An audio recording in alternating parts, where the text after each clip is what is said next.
Hinckley's 20 moved towards the next target, leaving everything dead or burning behind them. Elysium sent men to collect the rest of the shuttles. The captain had only needed 3. "Captain, flyboys report that the mercs are landed on the target." Hinckley cursed fluently and well. She used several languages. She cursed their ancestors, implied that their parents were siblings, that the mercenary force was a combination of idiots and assholes with a death wish. It took a while. "We are landing now. Get the shuttle prepped." Her men landed 20K from the next target. Another office factory type, some sort of fruit-based widget, nothing useful. They obviously had money. Her satellite feed showed heavy weapons being emplaced. Intel estimated over 400 enemy troops, not the kind of odds she was looking for. Amongst the gear seized in the last attack was the ammunition and equipment for the recently deceased merc troops. Her men could build a weapon out of 2 sticks and a pot plant. The long siege had taught them all. Given a shuttle and a literal fuck-ton of weapons, and it wouldn't take long. "Give it your best. I want these fuckers gone before they attack the base. Free fire. Get it done." A very tired and proud engineer showed her the result. "Captain, welcome to the Apocalypse bus, or the Fifth Horseman. We couldn't decide, so you pick." Hinckley looked. It looked exactly the same. "Perhaps some details before I make such an important choice." One of the troops started to explain, his head nodding at every point. "So it looks the same. We went internal only, but the engines are now just impact bombs. They can fly the 20K, then they go critical." The smile of a happy Army engineer is a terrible sight. "Before that, the comms just asked for clearance. We had the codes from the last lot, so hopefully no incoming fire. Brilliant.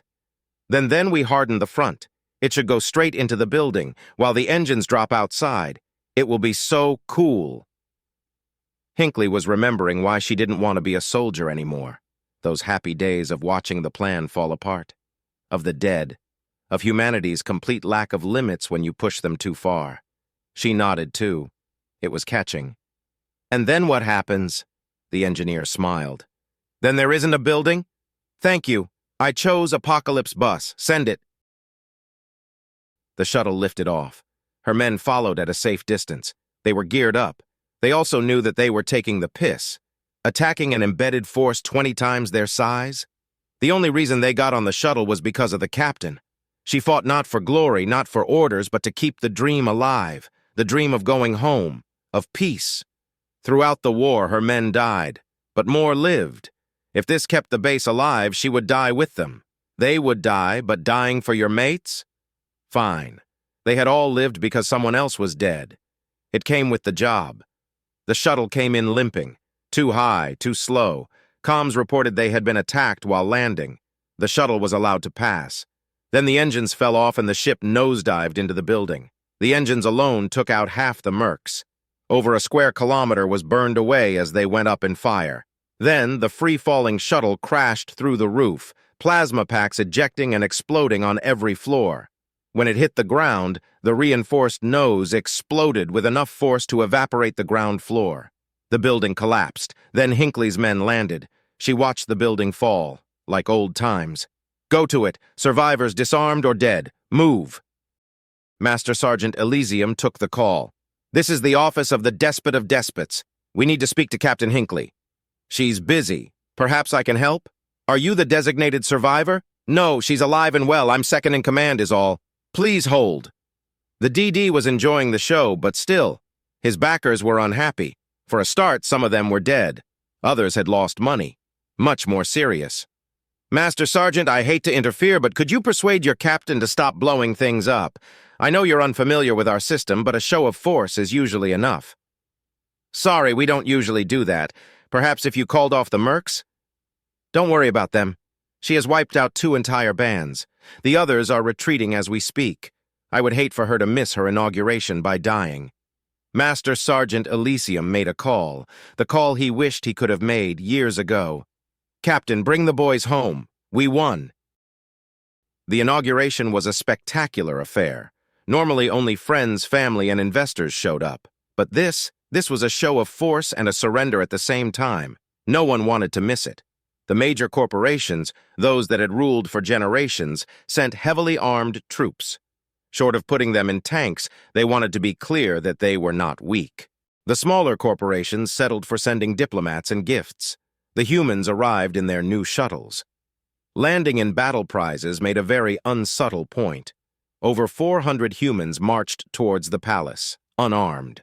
The waiting crowd was astonished. They started trying to work out what it meant. Why these humans would risk annihilation at the hands of their enemies. In the stands, urgent whispers between despots and their security teams followed. "Do we attack?" "Sir, perhaps they only appear unarmed. We have no idea what would happen. Surely they wouldn't just arrive unprepared. Maybe they have forces in orbit. This could be bait." "I can literally see them. Unarmed, in formal uniforms. We could wipe them out. Right here and now. Do it!" "Sir, the troops will not obey that order. We were in the war too. This is the Fighting Irish. Fuck you!" The corporation's troops began to salute as the Fighting Irish formed a corridor for the captain. Wealthy men stood by in frustration as the alien invaders were applauded, literally applauded, as they formed up. Captain Hinckley walked between her men. Master Sergeant Elysium walked behind her, his wall of flesh between her and the odd sniper. He could never be persuaded to just walk beside her. The despot of despots waited at the entrance. The palace was everything money could buy. It reminded her of Florence. She stopped on the mark.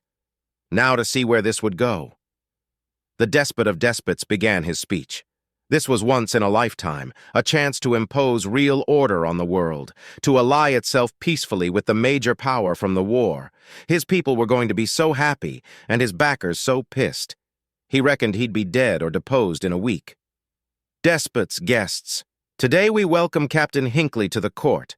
No need to dwell on the details, I'm sure you all know the circumstances. She is now the despot of 3 corporations. As such, she is entitled to a title. We have many, but I am creating a new one. Captain. For her service to her people, we now award that title as one who is appointed ambassador to Earth. Captain Hinckley will be given full responsibility for our dealings with her people.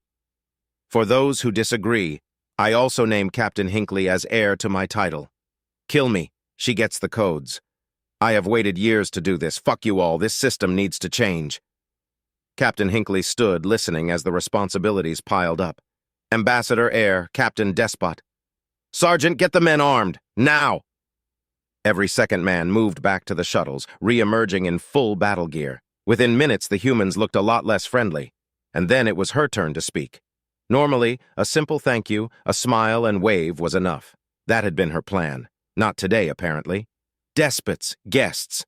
I believe we all find ourselves in unknown waters. I seek no conquest. I was attacked, I responded. Such is life everywhere. What is mine will stay mine. Humanity is better than me. We here are the sharp end. As ambassador, I hope to bring you better than this. I am proud and honored to be made heir. Let me assure you that the violence I have inflicted on those that attacked me will be inflicted twice over if I am forced to take that office. I did not seek influence. We will work towards peace. Don't ever fuck with the Fighting Irish. Thank you. The private meeting between the DD and the captain was unusual. Captain Hinckley started. How long did it take to plan this? The variables alone? The DD smiled. Your Sergeant Elysium, I met him in the medical ward, doing the usual smile and wave tour expected of allies. A very clever man. Hinckley nodded. Never seen anyone trying to hide it as much.